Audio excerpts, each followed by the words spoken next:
The 16th century marked the separation between ancient and modern fashion.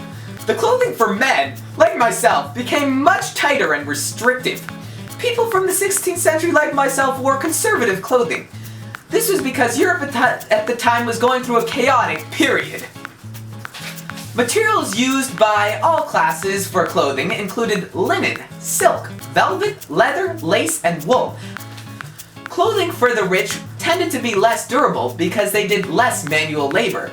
For peasants, the clothing tended to be much more durable. You will notice that I'm wearing all white clothing. This is typical for the richer classes because we didn't have to worry about getting our clothing dirty like the peasants. Now let's discuss my own garments in detail. We will begin with my gown. As you will see, my gown is richly embroidered and stitched. This is a reflection on my high social status.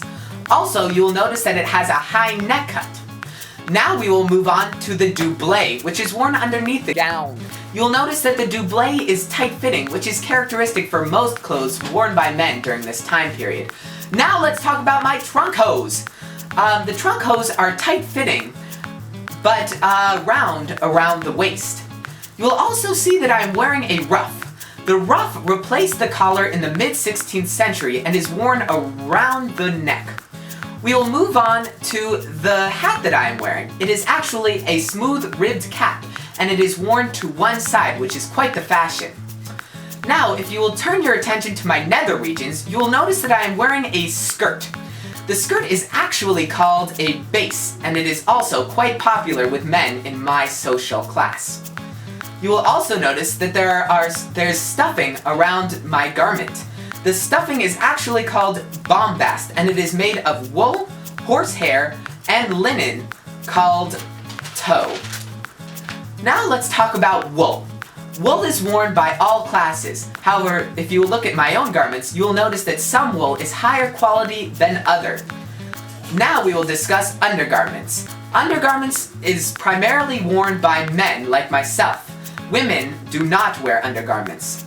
Also, if I were to take my jerkin off, you would see my undergarments.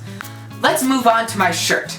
The shirt that I am wearing is made of linen, and it is decorated with embroidery and cutworks towards my neck. Also, I forgot to mention that my hose were laced to my doublé, and they are connected as if they were one garment.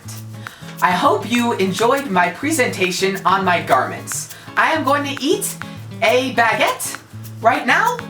Ha ha ha!